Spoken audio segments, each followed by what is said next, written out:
السلام علیکم ورحمۃ اللہ وبرکاتہ۔ الحمد للہ نحمده ونستعینه ونستغفره ونؤمن به ونتوکل علیہ ونعوذ باللہ من شرور انفسنا ومن سیئات اعمالنا من يهده الله فلا مضل له ومن يضلله فلا هادی له ونشهد ان لا الہ الا اللہ وحدہ لا شریک له ونشهد أن محمدا عبده ورسوله أما بعد أعوذ بالله من الشيطان الرجيم بسم الله الرحمن الرحيم يا أيها النبي جاهد الكفار والمنافقين واغلظ عليهم ومأواهم جهنم وبئس المصير يحلفون بالله ما قالوا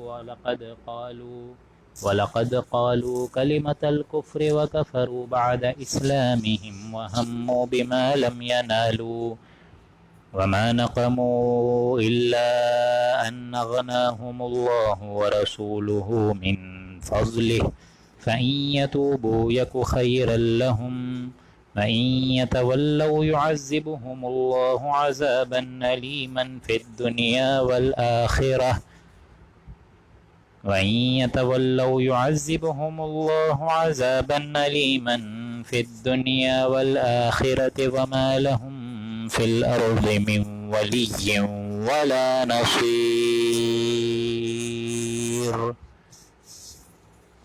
رب اشرح لي صدري ويسر لي امري واحلل عقدة من لساني يفقهوا قولي اللهم انك عفو كريم تحب العفو فاعف عنا اللهم لا تدع لنا في مقامنا هذا ذنبا الا غفرته ولا هما الا فرجته ولا كربا الا نفسته ولا ديما الا قضيته ولا مريضا الا شفيته ولا میتا الا رحمتہ برحمتک یا عزیز و یا غفار آمین یا رب العالمین۔ سامعین محترم، آج اللہ کا نام لے کے ہم لوگ سورہ توبہ کا 10واں رکوع آغاز کرنے جا رہے ہیں، اور انشاءاللہ العزیز جو 10واں پارہ ہے وہ بھی اپنے اختتام پر ہے۔ اور جیسا کہ میں آپ سب حضرات کو بتا چکا ہوں کہ یہ بیسک صورت مبارک منافقین کے طرز عمل پر اور ان کی کیا رد و قدا انہیں ہوئی ثابت جب حضور اکرم صلی اللہ علیہ وآلہ وسلم نے عام اپیل فرمائی کہ اب غزوہ تبوک کے لیے نکلنا ہے، تو ان کے تمام معاملات کھل کر سامنے آ گئے۔ اور یہ واحد مقام ہے قرآن مجید کا جہاں آپ لوگوں کو انہی منافقین کے ذکر کے ضمن میں کچھ ایسی باتیں نظر آئیں گی جو کہ آج امت مسلمہ کے لیے بہت اہم ہے، بالخصوص مسلمانان پاکستان کے لیے، جو کہ آگے چل کے انشاءاللہ ہم پڑھیں گے آیت نمبر 77 78 میں انشاءاللہ۔ چنانچہ بہت اہم رکوع ہے قرآن مجید کا کہ آج بحیثیت پاکستانی ہمارا کیا فرض ہے۔ بحیثیت امت تو ایک فرض ہے ہی ہے، لیکن بحیثیت پاکستانی، بحیثیت ایک شہر کے رہنے والے، کراچی کے رہنے والے، لاہور کے رہنے والے، کہیں پہ بھی رہنے والے، ملک پاکستان کے رہنے والے، ان کا کیا فرض ہونا چاہیے جب اللہ تعالیٰ نے ان کو پاکستان جیسی عظیم نعمت سے نوازا ہے۔ یہ ہم لوگ آج کی رکوع میں پڑھیں گے، آیت نمبر 74 75 76 77 اور 78 میں۔ بڑی اہم آیات ہیں وہ قرآن مجید کی، یوں سمجھیے کہ اہم ترین آیات میں سے یہ آیات ہیں جو کہ آج ہم لوگ اسی رکوع مبارک میں پڑھیں گے۔ تو اب ہم لوگ بسم اللہ کرنے جا رہے ہیں۔ اعوذ باللہ من الشیطان الرجیم، بسم اللہ الرحمن الرحیم۔ یا ایھا النبی جاہد الکفار والمنافقین واغلظ علیہم۔ اے نبی اکرم صلی اللہ علیہ وآلہ وسلم، وفدا آباؤنا و امہاتنا، کہ جن پر فدا ہوں ہمارے ماں باپ، بھائی بہن، اولادیں، اہل و عیال، سب کچھ، ان کو مخاطب کرتے ہوئے اللہ کیا فرما رہے؟ جاہد الکفار والمنافقین، کہ آپ اب جہاد کریں ان کفار سے اور ان منافقوں کے بڑے بڑے سرداروں سے، بالخصوص تمام منافقوں سے، وغلظ علیہم، اور دنیا کے معاملات میں ان پر سختی پائیے، سختی کریں۔ دنیا میں تو ان کے لیے یہ سختی کرنی پڑے گی اے نبی آپ کو۔ وَمَأْوَاهُمْ جہنم، ان کا ٹھکانہ جو ہے وہ جہنم ہے، وَبِئْسَ الْمَصِيرُ، اور وہ بہت بری جگہ ہے لوٹنے کی۔ اب یہاں یہ بات سمجھ لیجئے، اور اس پوائنٹ کو میں چاہتا ہوں آپ لوگ نوٹ بھی کر لیں کہ یہی آیت جو کہ تو انشاءاللہ سورہ تحریم میں بھی آئے گی، وغلظ علیہم، کہ اے نبی آپ ان پر سختی کریں، کافروں پر بھی اور منافقین پر بھی۔ یہاں معاملہ آپ سب حضرات کو معلوم ہے کہ حضور اکرم صلی اللہ علیہ وآلہ وسلم کی جو ذات مبارک ہے اور جو شخصیت کا ایک حیولہ ہے ماشاءاللہ سے، وہ بہت، اس میں ایک ٹھہراؤ، اس میں ایک دوام، اس میں ایک سادگی، اس میں لوگوں کو معاف کرنے کی ایک عادت، اپنوں سے ملنے کی ایک عادت، غیروں سے بھی ملنے کی ایک عادت، اس میں ایک نرمی اور شفقت اور محبت اور حکمت کا ایک پہلو، ان چیزوں کو بھی حضور اکرم صلی اللہ علیہ وآلہ وسلم کی مد نظر رکھیں اور پھر اس آیت کو سمجھنے کی کوشش کریں تو آپ لوگ کو معنی اچھے سمجھ آئیں گے کہ یہاں فرما رہے اللہ تعالیٰ کہ اے نبی اب آپ نے، بالخصوص آپ نے اور آپ کی پوری حزب اللہ نے، یعنی اللہ کی پارٹی نے، یعنی تمام مرد مجاہدین اور تمام کے تمام صحابہ اکرمین، صحابہ کرام اجمعین، ان سب کو اب جہاد کرنا ہے کفار سے اور منافقوں سے۔ لہٰذا اس بات کو نوٹ کریں کہ حضور اکرم صلی اللہ علیہ وآلہ وسلم نے کبھی بھی منافقین سے جنگ نہیں کری ہے، یہ بات پہلے سمجھ لیجئے۔ جنگ سے مراد قتال فی سبیل اللہ ان منافقوں سے کبھی نہیں کرا ہے، نان مسلمز اپنی جگہ، لیکن یہ منافقوں سے حضور نے کبھی بھی کوئی تلوار نہیں ٹکرائی ہے، مطلب جنگ نہیں، قتال کی نوبت ان پر نہیں آئی ہے۔ جہاد کا مطلب یہاں کیا ہے؟ کوشش کرنا، اور جہاد کا معلوم آپ لوگ کو سب کو ہی میرے خیال سے پتہ ہے کہ to strive in the way of Allah, یہ جب آپ ڈکشنری بھی کھولیں گے آپ کو نظر آ جائے گا کہ کوشش کرنا، یعنی ان کی سازشوں کا زور توڑنا، ان کی سازشوں کو پارا پارا کر دینا، ان کی کوئی بھی حکمت عملی کو کامیاب نہ ہونے دینا، اس کے لیے آپ کوشش کریں اے نبی۔ یہاں قتال نہیں ہے۔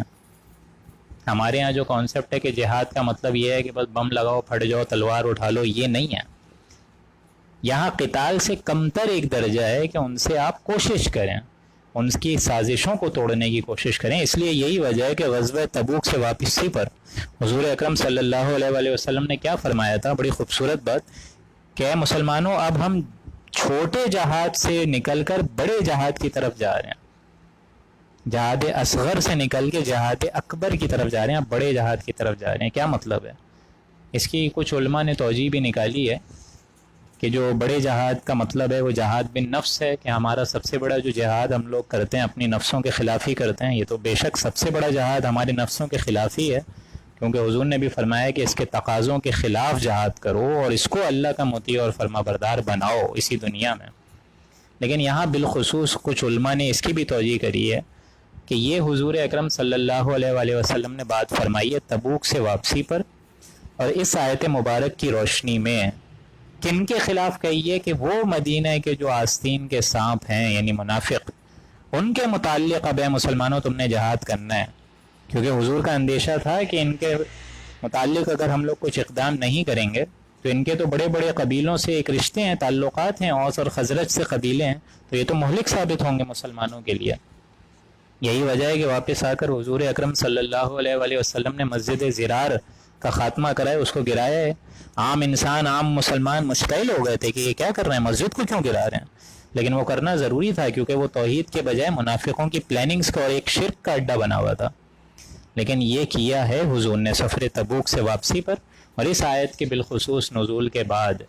اس لیے اللہ فرما رہے ہے کہ اے نبی اب آپ نے تو کفار کے خلاف تو جنگ کرنی ہی کرنی ہے، یعنی کوشش کرنی ہی کرنی ہے، والمنافقین، اور منافقوں کے خلاف بھی، وغلظ علیہم۔ اور اے نبی اب آپ کو یہ شفقت کا جو پہلو ہے ان دو لوگوں کے لیے نہیں اپنانا ہے، بلکہ آپ کی ذات میں ان کے خلاف سختی ہو، ان کے خلاف سختی ہو۔ They can feel your bitterness from their aspect. وَمَأْوَاهُمْ جَهَنَّمْ، یعنی bitterness in the sense کہ ان منافقین اور ان کفار کے معاملے میں، عام انسانوں کے معاملے میں نہیں، حضور اکرم پوری جہان والوں کے لیے رحمت کا باعث ہیں۔ اور یہ آیت، یہ رکوع مبارک جب ختم ہوگا تو یہ حضور اکرم صلی اللہ علیہ وآلہ وسلم کی یوں سمجھیے کہ ایک آرزو اور امنگ پر ختم ہوگا۔ اس سے آپ کو اندازہ ہوگا کہ اس آیت اور اس آیت میں کتنا زمین آسمان کا ایک فرق ہے، اور بالخصوص اللہ کی مشیت میں اور حضور اکرم صلی اللہ علیہ وآلہ وسلم کے جو اعلیٰ اخلاق ہیں ان میں کیا ایک قسم کا ربط ہے، وہ آپ لوگ کو آج کے رکوع کے اختتام پہ انشاءاللہ سمجھ آئے گا۔ تو وغلظ علیہم، سختی کرنی پڑے گی آپ کو ان کے خلاف، ومأواہم جہنم، ان کا ٹھکانہ ہے جہنم اور وہ اس میں رہیں گے، وبئس المصیر، ہمیشہ ہمیشہ رہیں گے اور وہ لوٹنے کی بہت بری جگہ ہے۔ یحلفون باللہ ما قالوا، یہ منافق تو قسمیں کھا کھا کے کہیں گے کہ ہم نے یہ بات تو کہی نہیں تھی۔ یہ جو ان کا معاملہ ہوتا تھا، یہ سورہ منافقون میں اس کا معاملہ پورا تفصیل سے آ جائے گا کہ انہوں نے کیا بات کہی تھی۔ دراصل ایک نوجوان تھا، اس نے ایک بات کو حضور اکرم صلی اللہ علیہ وآلہ وسلم کے سامنے بیان فرمایا کہ آج فلاں فلاں منافق عبداللہ ابن ابی یہ بول رہا تھا، یہ بکواس کر رہا تھا، آپ کی شان میں معاذ اللہ جو ہے وہ گستاخی کر رہا تھا۔ تو انہوں نے تو یہ بات کہی، اس سارے کے سارے منافقین، ان کو تو اسکینڈل اٹھانے کا ایک عام موقع چاہیے ہوتا ہے، لیکن اس نوجوان کو اللہ تعالیٰ نے اس آیت کے نزول کے بعد سچا ثابت کرایا اور اس منافق کو جھوٹا قرار دیا کہ واقعتاً اس نے ایسی تہمت لگائی ہے۔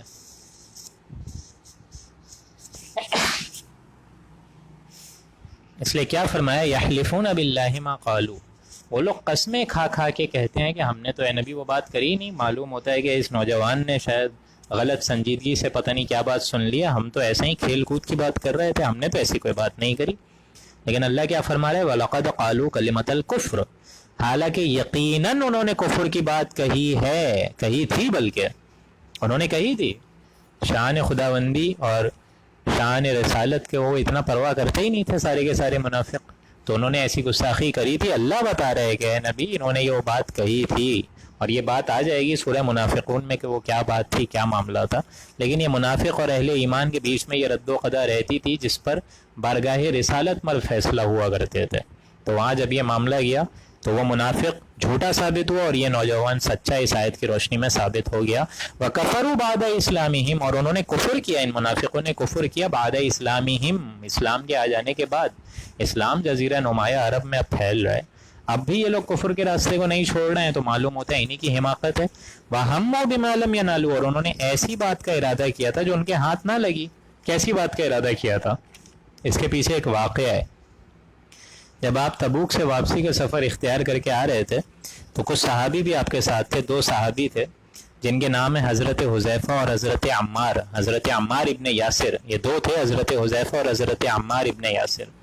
حضور اکرم تبوک سے واپسی پر قافلے کے ساتھ ہیں، اور تھوڑے سے دیر کے لیے ہٹ کر انہوں نے ایک درمیانی تنگ راستہ لیا قافلے سے ہٹ کر کے، اور وہاں سے جانا چاہا تو وہاں کچھ منافقین بھی جو ہیں چہروں پر کپڑے ڈال کے گھس گئے، اور انہوں نے رات کے اندھیرے میں کچھ ہاتھ پاؤں چلائے کہ کسی طرح حضور کو وہ چاہتے تھے شہید کر دیں معاذ اللہ۔ لیکن حضور اکرم صلی اللہ علیہ وآلہ وسلم کے یہ جو دو جانثار تھے، حضرت حذیفہ اور حضرت عمار ابن یاسر، انہوں نے ان کو بھگایا، گھدیڑا، اور ان کو حضور اکرم صلی اللہ علیہ وآلہ وسلم کو وہ ناکام رہے معاذ اللہ شہید کرنے سے۔ لہٰذا یہ حالانکہ بعد میں حضور اکرم نے بتا بھی دیا تھا صلی اللہ علیہ وآلہ وسلم کہ یہ فلاں فلاں منافق ہے، یہ منافق ہے، یہ میرے قتل کی کوشش کرے گا، یہ بتا بھی دیا تھا حضور اکرم نے ان دونوں صحابیوں کو، حضرت حذیفہ، حضرت عمار۔ یہی وجہ ہے کہ حضرت حذیفہ کو کہا جاتا ہے صحابہ سر النبی، صحابی سر النبی، کہ نبی اکرم صلی اللہ علیہ وآلہ وسلم کا ایک راز تھا ان کے پاس جس کو حضور نے منع کیا تھا کہ کسی کو بتانا مت، ان کے ناموں کو ڈسکلوز مت کرنا۔ اب دیکھیں حضور کے کتنے اعلیٰ اخلاق کہ ایک شخص کی حوصلہ شکنی نہ ہو جائے، ایک شخص کا کریکٹر معاشرے میں اچھل نہ جائے، اس تک کا حضور نے خیال کرا، حالانکہ وہ شخص جو منافق تھے قتل کرنے کی نوبت تک آ گئے تھے۔ سوچئے آپ لوگ کتنے اعلیٰ اخلاق ہوں گے۔ اور آج ہمارا معاملہ کیا ہے؟ ذرا سا کوئی ادھر ادھر آپ کی مرضی کے خلاف بات ہو جائے، پورے عین بھرے مجمع میں انسان جب تک اس کو ذلیل اور رسوا نہ کر دے تب تک اس کو سکون کی سانس نہیں دی جاتی۔ ایسا ہے کہ نہیں؟ آپ لوگ مجھے بتائیے۔ جب تک اس کو بھرے مجمع میں ذلیل اور خوار نہ کر دیں تب تک انسان جو ہے چین سے نہیں بیٹھتا۔ اور یہاں حضور اکرم کے اخلاق دیکھیں کہ ایک منافق جو قتل کرنے کی نیت سے آ رہا ہے معاذ اللہ، ان کا حضور اکرم صلی اللہ علیہ وآلہ وسلم دفاع کرتے ہوئے فرما رہے ہیں کہ دیکھو ان کے راز کسی کو مت بتانا کہ یہ منافق آئے تھے۔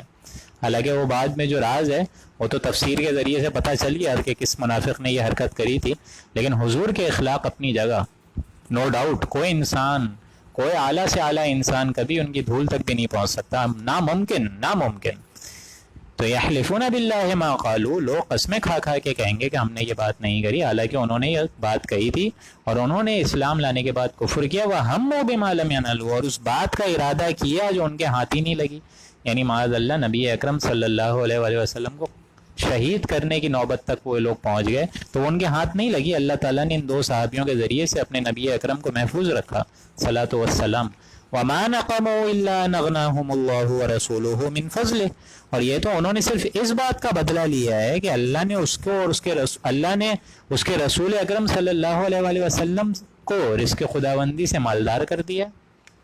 یعنی انہوں نے بھی پھر مال طلب کو دیکھ کر فراغت سے جس کو چاہا مال غنیمت اور صدقات میں سے ان لوگوں کو دیا.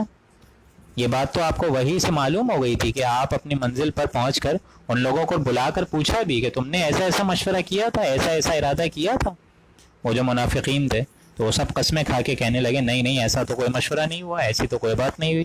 ان میں سے بعض کے ساتھ آپ صلی اللہ علیہ وآلہ وسلم نے خصوصاً خاص طور پر مالی اعانت بھی فرمائی تھی, جیسے کہ جلاس سے فرمائی تھی. اس قصے میں یہ آیت نازل ہو رہی ہے اور اس کے نازل ہونے کے بعد وہ جو جلاس نام کا شخص ہے اس نے صدق اور اخلاص سے اسلام بھی قبول کیا. تو ان کا معاملہ یہ ہے اور یہاں رسول اللہ کا معاملہ یہ ہے کہ وہ اپنے جو اللہ کا فضل, اللہ تعالیٰ کا فضل جو رسول اکرم پر ہوا ہے اس فضل کو بروئے کار لاتے ہوئے وہ طلب مال کو دیکھ کر فراغت سے مال غنیمت اور صدقات میں سے ان کو بھی دیتے ہیں, ان منافقوں کو بھی دیتے ہیں. تو رسول اللہ نے تو کبھی اپنا ہاتھ نہیں روکا. اور ان کا معاملہ کیا ہے کہ یہ چیزیں لے کر بھی وہ رسول اللہ کے خلاف پلاننگز اور اسکیمز بناتے پھر رہے ہیں. اللہ اکبر. فَإِن يَتُوبُوا يَكُ خَيْرًا لَّهُمْ. تو اللہ کا فرمان اور فتویٰ کیا ہے کہ اب بھی توبہ کر لو گے تو تمہارے حق میں یہ بہتر ہوگا. یعنی اب بھی ایمان لے آؤ, اب بھی منافقوں یہ حرکتیں چھوڑ دو, یہ چھوٹی موٹی اسکینڈلز اور یہ چھوٹی موٹی گوسپس کرنا چھوڑ دو. ان گوسپس, اسکینڈلز اور ان تمہاری سازشوں سے کچھ بھی نہیں ہونے والا, بلکہ تم توبہ کر لو, یہ تمہارے لیے بہتر ہے. خیر لہم, اسی میں تمہارے لیے عافیت ہے, زندگی اسی میں ہی ہے. من یتولوا, اور اگر تم روگردانی کرو گے یعذبہم اللہ عذابا علیما, اور پیٹ پھیرو گے تو اللہ تعالیٰ تم کو عذاب دے گا شدید ترین فی الدنیا والآخرہ. دنیا میں بھی دے گا عذاب, آخرت میں بھی عذاب دے گا. وہ تو ہم پڑھ چکے ہیں کہ والذین یؤذون رسول اللہ, کہ جو لوگ تکالیف دیتے ہیں ہمارے رسول کو, تکلیف پہنچاتے ہیں, ایذا پہنچاتے ہیں, تو ان کو تو میں سخت ترین عذاب میں جھونکوں گا. یہ تو ہم پڑھ چکے ہیں اس سے پہلے بھی. لہٰذا یہ معاملہ اب جزیرہ نمایاں عرب میں اسلام پھیل جانے کے بعد اب منافقوں یہ تمہارا طرز عمل ہرگز قبول نہیں کیا جائے گا. تو تمہاری عافیت یہی ہے کہ تم تقوی اور خیر و برکت کی طرف آ جاؤ, اللہ پر ایمان لے آؤ. لیکن اگر تم روگردانی کرو گے تو اللہ تعالیٰ تم کو عذابا علیما, عذاب علیم دے گا فی الدنیا والآخرہ, دنیا اور آخرت میں. وما لہم فی الارض من ولی ولا نصیر, اور تم نہ دنیا میں کوئی بھی ان کے لیے مددگار پاؤ گے, نہ کوئی حامی اور نصرت کرنے والا, اللہ کے خلاف ان سے بچانے والا کوئی نہیں ہوگا. اللہ تعالیٰ کی پکڑ سے یعنی ان کو اور کوئی دنیا میں کوئی شخص بچا نہیں پائے گا. وہ نہ پائیں گے زمین میں نہ کوئی مددگار اور نہ کوئی حامی اور نصرت کرنے والا. وَمِنْهُمْ مَنْ عَاهَدَ اللَّهَ لَئِنْ آتَانَا مِنْ فَضْلِهِ, اور ان میں منافقین کچھ ایسے بھی ہیں جن کو اللہ تعالیٰ سے عہد کر کے ملے تھے. اللہ تعالیٰ سے کیا عہد کیا تھا؟ اور یہ دیکھیں یہ وہی مقام آ گیا قرآن مجید کا جو میں نے ابھی عرض کر رہا تھا, آیت نمبر 75, 76 اور بالخصوص 77. یہ 3 آیات ملک پاکستان کے لیے, مسلمانان پاکستان کے لیے بہت اہم آیات ہیں قرآن مجید کی. اچھے طریقے سے سمجھ لیں, اور اتنے سخت ترین الفاظ ہیں کہ بعض اوقات پڑھتے ہوئے ایک دم کلیجہ ہل جاتا ہے, لیکن انشاءاللہ العزیز ترجمے کا اللہ تعالی ہم سے حق ادا کروا دے. لیکن یہ سمجھ لیجئے کہ آج جو ہمیں ملک پاکستان ملا ہے, کہ پاکستان کا مطلب کیا, لا الہ الا اللہ. آج سے اگر آپ 70 برس پیچھے چلے جائیں تو 1947 سے 2020 کم و بیش 70 برس ہو چکے ہیں. 70 برس سے بھی اوپر کا ایک ٹائم پیریڈ ٹینیور گزر چکا ہے. آج ہم 1 انچ بھی اسلام یہاں لے کر نہیں آئے ہیں. اس کے لیے کیا آیات آ رہی ہیں وہ ذرا دیکھیے, اور الفاظ آپ لوگ دیکھیے گا کتنے سخت ہیں اللہ کی طرف سے. البتہ بات تو یہاں پر منافقین سے ہی ہو رہی ہے, لیکن جیسا کہ میں بتا چکا ہوں قرآن مجید کا اصل اسلوب یہی ہوتا ہے کہ بات عام طور پر اصولاً خاص طور پر ایک قسم کے نوع انسانی سے ہو رہی ہوتی ہے, لیکن واحد کتاب ہے قرآن مجید کہ ہر شخص اس کو اپنے اینگل سے اپنے اوپر بات اپلائی کر سکتا ہے. یہ واحد مقام ہے قرآن مجید کا جہاں یہاں ملک پاکستان کو, مسلمانان پاکستان کو یہاں پہ ایک عبرت کا نشان بنایا جا رہا ہے, اور ایک ان کی اللہ تعالیٰ کی طرف سے اپنی انعام کا ایک خاص پہلو بتایا جا رہا ہے. ذرا سنیے گا. وَمِنْهُمْ مَنْ عَاهَدَ اللَّهُ, ان منافقین میں بعض آدمی ایسے بھی ہیں جو کہ اللہ تعالیٰ سے عہد کر کے آئے تھے, کیا عہد تھا ان کا؟ لَإِنْ آتَانَا مِنْ فَضْلِهِ، کہ اگر اللہ تعالیٰ نے ہم کو اپنے فضل سے بہت سا مال عطا فرما دیا، اپنے فضل سے ہمارے لیے آسمان کی بارشیں کھول دیں، لَنَصَّدَّقَنَّ، تو ہم تو لازماً خوب صدقہ، خوب خیرات، خوب سارا کا سارا مال جو ہے اب یتیموں کو دے دیں گے، بزرگ مطلب سارے کے سارے فقرائے اور غربا اور یتیموں اور مسکینوں کو دے دیں گے، خوب خیرات کریں گے. لَنَصَّدَّقَنَّ، یہاں تشدید کے ساتھ ہے کہ بہت زیادہ خیرات کر دیں گے. وَلَنَكُونَنَّ مِنَ الصَّالِحِينَ، اور ہم بہت زیادہ نیک اور صالح بندے ہو کے نیک نیک کام کرنے والے اللہ کی بارگاہ میں موجود ہوں گے یہ کام کر کر کے.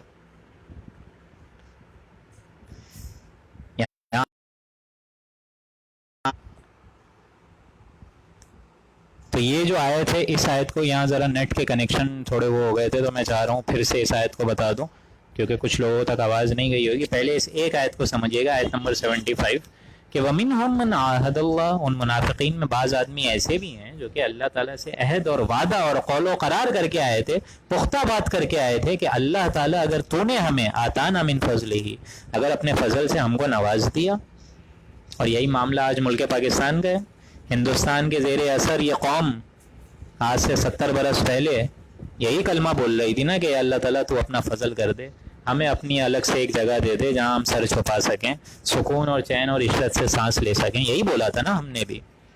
لَإِنْ آتَانَا مِنْ فَضْلِهِ، اگر تو ہمیں اپنے فضل سے عظیم الشان مالا مال کر دے گا، اپنے فضل کے خزانے ہمارے لیے کھول دے گا، تو ہم یہ عہد لیتے ہیں لَنَصَّدَّقَنَّ، ہم خوب خیرات کریں گے، وَلَنَكُونَنَّ مِنَ الصَّالِحِينَ، اور اس کے ذریعے سے خوب نیک کام کرنے والے بن جائیں گے.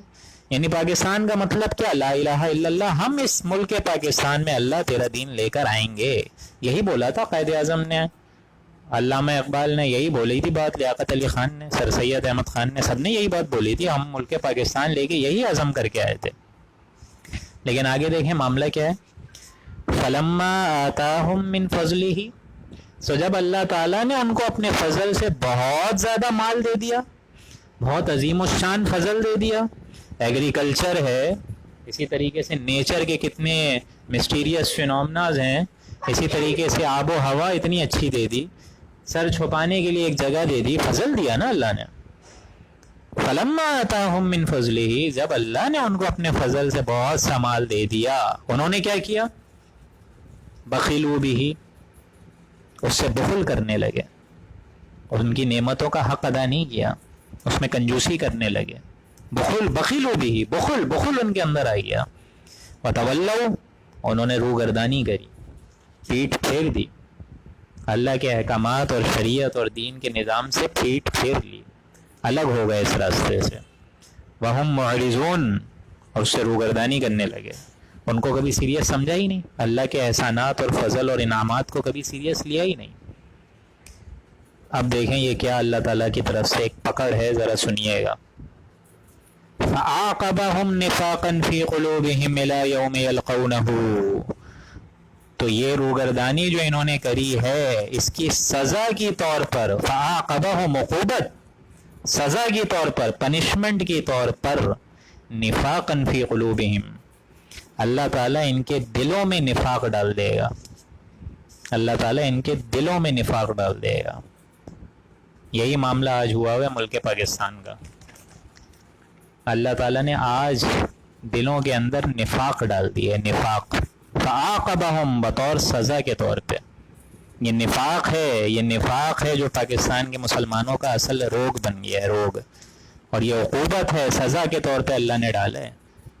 یعنی دنیا میں اللہ کی نعمتوں کی خلاف ورزی جو قوم کرتی ہے، اس کا حشر کیا ہوتا ہے کہ سزا کے طور پہ اللہ تعالیٰ نفاق ڈال دیتا ہے دلوں میں. یہ نفاق ہے دوستوں پاکستان کے مسلمانوں کا اصل روگ اور اصل سبب، کہ آج 70 برس ہو گئے ہیں پاکستان بنے ہوئے، اور ہم نے کیا کیا ہے؟ کچھ کیا ہے کیا؟ 70 برس ہو گئے ہیں پاکستان بنے میں، اور یہاں اللہ کا قانون کیا ہے کہ جو اللہ کی شریعت کے مطابق زندگی نہیں گزارتے، اس کے فضل کا، وہ نعمت کا اور احسانات کا وہ حق ادا نہیں کرتے، تو اللہ تعالیٰ فَعَاقَبَهُمْ نِفَاقًا فِي قُلُوبِهِمْ، اللہ تعالیٰ ایسی قوموں اور ایسی سلطنتوں کے اندر، دلوں کے اندر، جو عام عوام ہوتی ہے ان کے دلوں کے اندر نفاقًا فی قلوبہم، دلوں میں روگ ڈال دیتا ہے، نفاق ڈال دیتا ہے. اور یہی معاملہ ہے آج ملک پاکستان کا، مسلمانان پاکستان کا، کہ 70 برس ہو گئے ہیں پاکستان بنے ہوئے، اور ہم نے کیا کیا ہے؟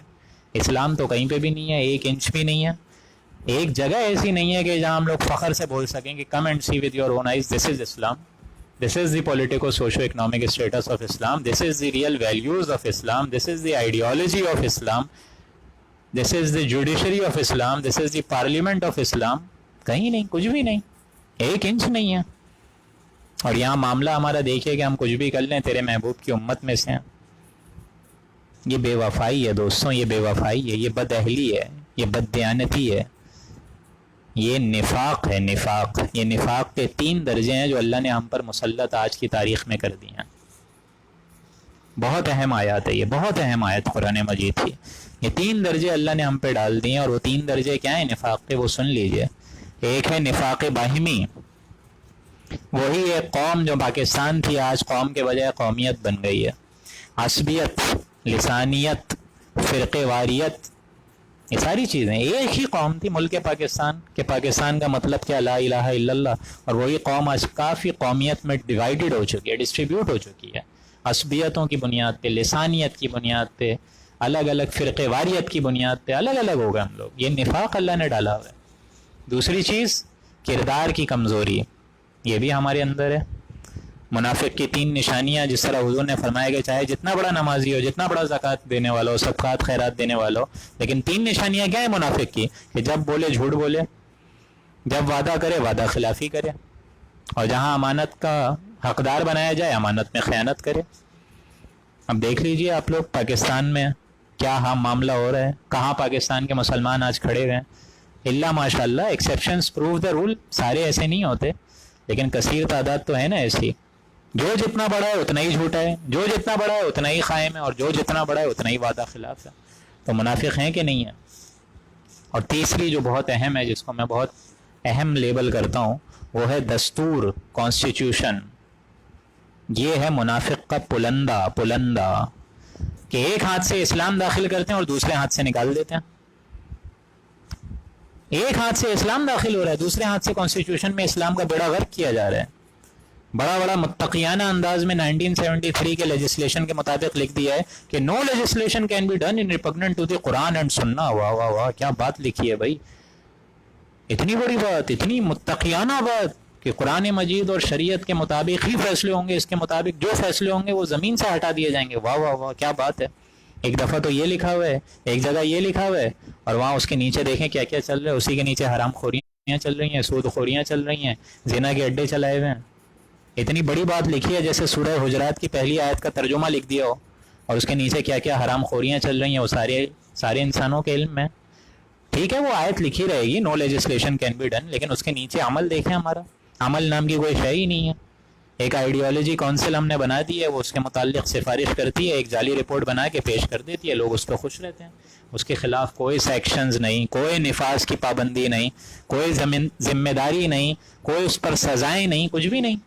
چوری کرنے کے والے کے ہاتھ کاٹو، یہ ہم پڑھ چکے ہیں سورہ مائدہ میں، اور جو جتنا چور ہے اس کو باقاعدہ چوراہے پہ جلایا جا رہا ہے، مارا جا رہا ہے. بھائی اس کے ہاتھ کاٹو تاکہ عبرت ملے. اول تو چوری جو کرنے والے ہیں ان کا پتہ نہیں ہے، اور جو چور پکڑا جائے اس کے بجائے ہاتھ کاٹنے کے پورا جلا رہے ہیں، اس کو مار رہے ہیں، پیٹ رہے ہیں، جو مطابق اللہ کے فیصلہ ہے، شریعت ہے، اس کے اگینسٹ چل رہے ہیں.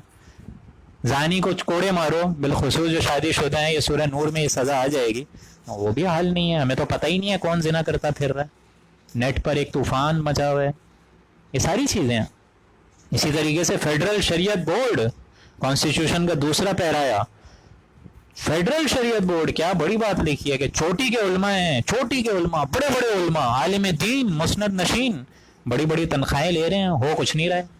دستور پاکستان تمہارے دائرے سے خارج ہے، عدالتی نظام تمہارے دائرے سے خارج ہے، آئلی قوانین وہ تمہارے دائرے سے خارج ہیں. تو کیا حیثیت رہ گئی؟ پھر تو تنخواہیں لو اور ایکسرسائز اینڈ فیوٹیلیٹی کا ایک اپنا وہ ذریعہ قائم کرو، اور اچھی بڑی بڑی تنخواہیں لے کے گھر پہ بیٹھ جاؤ، اللہ اللہ خیر صلی اللہ. پھر ہونے کا فائدہ کیا ہے تمہارے؟ تو دستور کے لیول پر منافقت، اللہ اکبر اللہ اکبر، یہ غداری ہے دوستوں، غداری ہے. اور یہ منافقت جو ہے، یہ سب سے بڑی منافقت ایک طور پہ یہی ہے کہ ہم لکھ کچھ رہے ہیں اور اس کے نیچے ہم لوگ اللہ کی اسی قانون کی دھجیاں اڑا رہے ہیں. یہ سب سے بڑی منافقت ہے. ملک پاکستان جتنا منافق دستور کے لحاظ سے سوری ٹو سے اور کوئی بھی نہیں ہے. جہاں اسلامی نظام قائم ہے, کتنا بڑا بڑا ہم لوگ لکھتے ہیں the Islamic republic state of Pakistan, اور اسی اسلام کی کیا دھجیاں اڑ رہی ہیں اس کے نیچے, وہ آپ سب کے علم میں. اللہ اکبر. فَأَعْقَبَهُمْ نِفَاقًا فِي قُلُوبِهِمْ, اللہ تعالیٰ عقوبت میں ڈالے گا, سزا میں ڈالے گا ایسے لوگوں کو جن کے دلوں میں اللہ نفاق پیدا کر دے گا. ایسا نفاق پیدا کرے گا إِلَى يَوْمِ يَلْقَوْنَهُ. اللہ اکبر. یہ بھی آیت بہت اہم ہے اور بڑا خطرناک ترجمہ ہے. اب یہ نفاق رہے گا ان کے دلوں میں تب تک جب تک کہ یہ اللہ سے ملاقات نہیں کر لیں گے. فی قلوبہم الی یوم یلقونہ, ملاقات یلقونہ, جب تک ہم اور آپ اللہ سے ملاقات نہیں کریں گے اللہ تعالیٰ یہ نفاق ہمارے دل سے ہٹائے گا نہیں. اللہ اکبر, اللہ اکبر.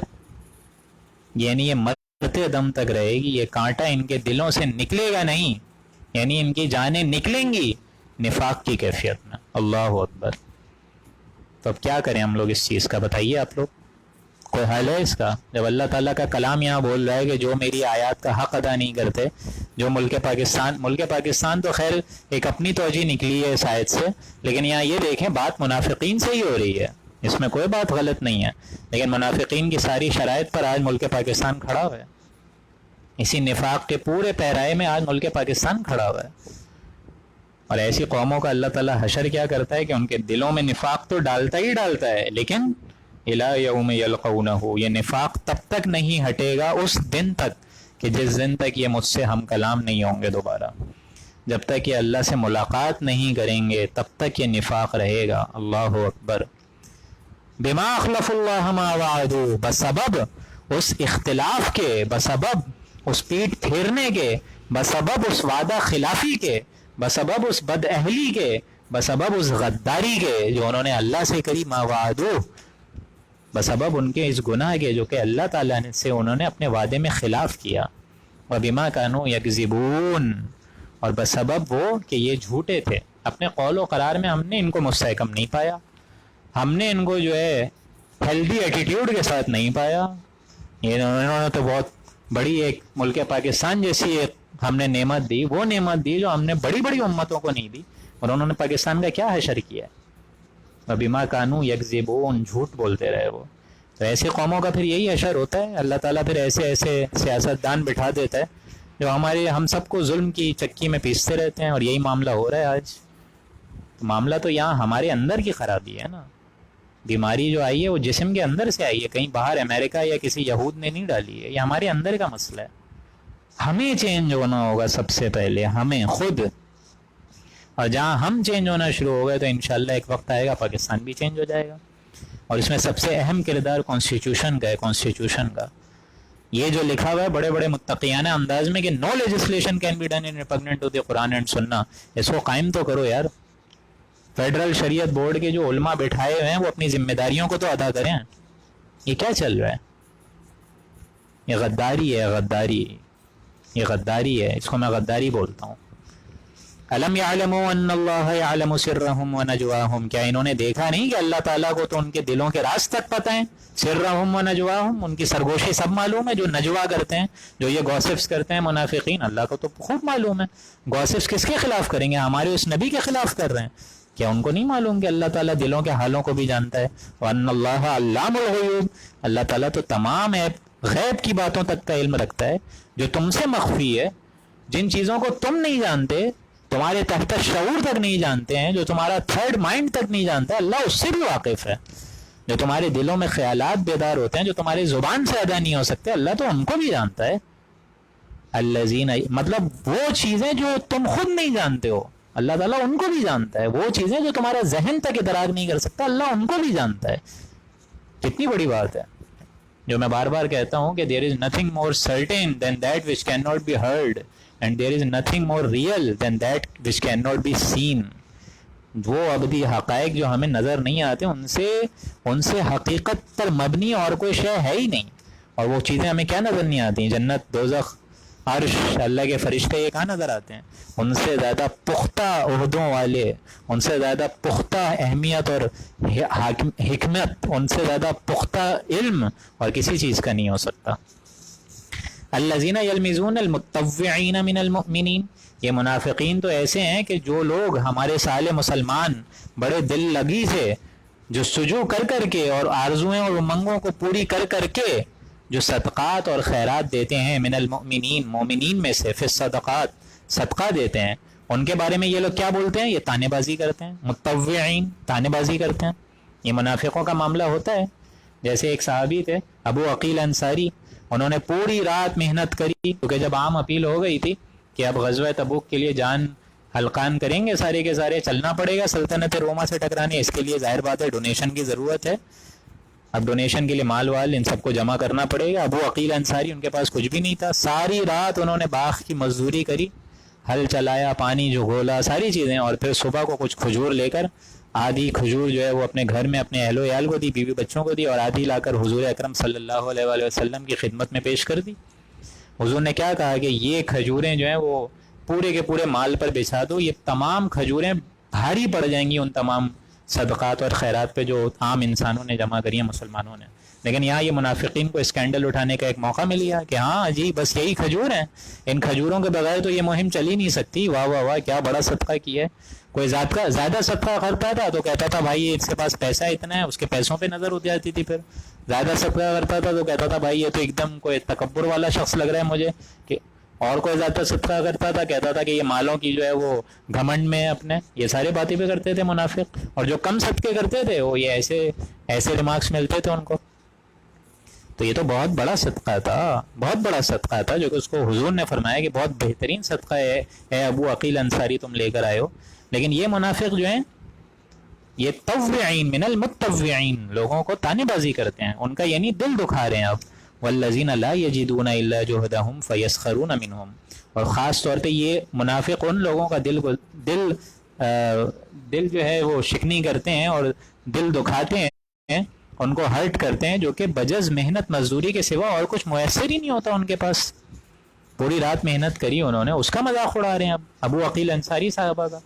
فیسخرون منہم، تو یہ لوگ ان سے مذاق اڑاتے ہیں، اتنے عظیم انسان کا بھی مذاق اڑا رہے ہیں، ان کی محنتوں کا، ان کی کوششوں کاوشوں کا بھی مذاق اڑانا شروع کر دیا۔ سخر اللہ منہم، اللہ ان سے مذاق اڑائے، اللہ ان سے تمسخر کرے گا قیامت کے دن بھی اور دنیا میں بھی کرے گا۔ وَلَهُمْ عَذَابٌ عَلِيمٌ، اور قیامت کے دن تو بالخصوص عذاب علیم ان کو دے گا، سخت ترین عذاب دے گا۔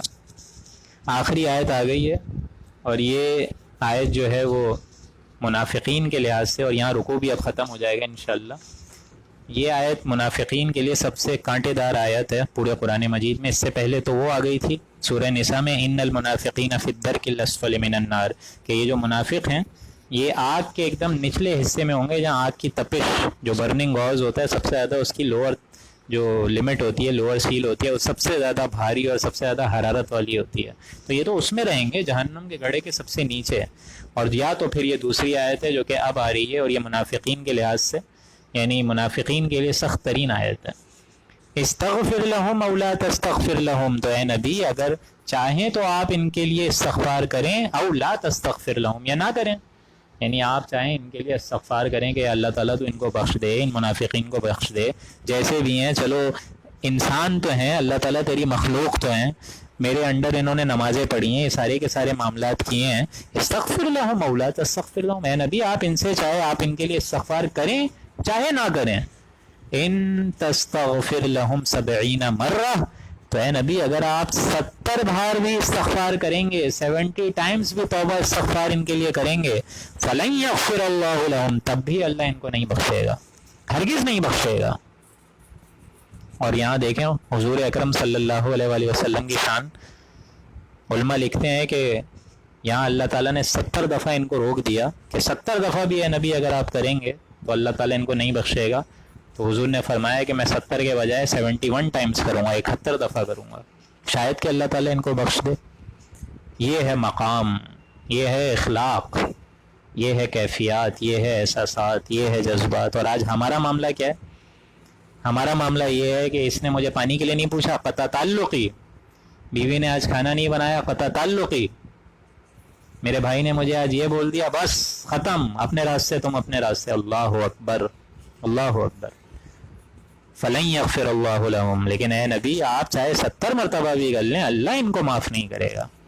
ذالک بانہم کفروا باللہ ورسولہ، یہ اس وجہ سے ہوا کہ انہوں نے کفر کیا اللہ کا اور رسول کا. واللہ لا یہدی القوم الفاسقین، اور اللہ تعالیٰ ایسے سرکشوں کو، ایسے ناہنجاروں اور ظالموں کو اور ایسے فاسقوں کو کبھی راہ راست نہیں لاتا، کبھی ہدایت کے پہرائے پہ لاتا ہی نہیں ہے. لا یہدی القوم الفاسقین. تو اللہ سے دعا ہے کہ اللہ تعالیٰ ہم لوگوں کو بھی اس رکوع کے اختتام پر حضور اکرم صلی اللہ علیہ وآلہ وسلم کے بابرکت اخلاق، ان کی اعلیٰ ذات کے جو اصل مظہر ہیں اور جو کریکٹرسٹکس ہیں، اور جو انہوں نے نوع انسانی بالخصوص مسلمانوں کو دیے، اللہ سے دعا ہے کہ اللہ تعالیٰ ہمیں ان اخلاق پر چلنے کی توفیق عطا فرمائے، اور نہ صرف چلنے کی بلکہ ان اخلاق کو اپنے گھروں میں بھی اور اپنے اہل و عیال اور والدین کے درمیان بھی لانے کی کوشش فرمائے، اور انہی اخلاق کے ذریعے سے ہم لوگ نیک صالح اور سچے بندہ مومن بن جائیں. اللہ سے دعا ہے کہ اللہ تعالی ہم لوگوں کو سننے اور سمجھنے اور عمل کرنے کی توفیق عطا فرمائے، اور جتنی کمی کوتاہیاں اس میں ہوئی ہیں اللہ تعالیٰ ان کو معاف اور درگزر فرمائے. بارک اللہ لنا ولکم فی القرآن العظیم ونفعنی وإیاکم بالآیاتہ والذکر الحکیم. صدق اللہ العظیم.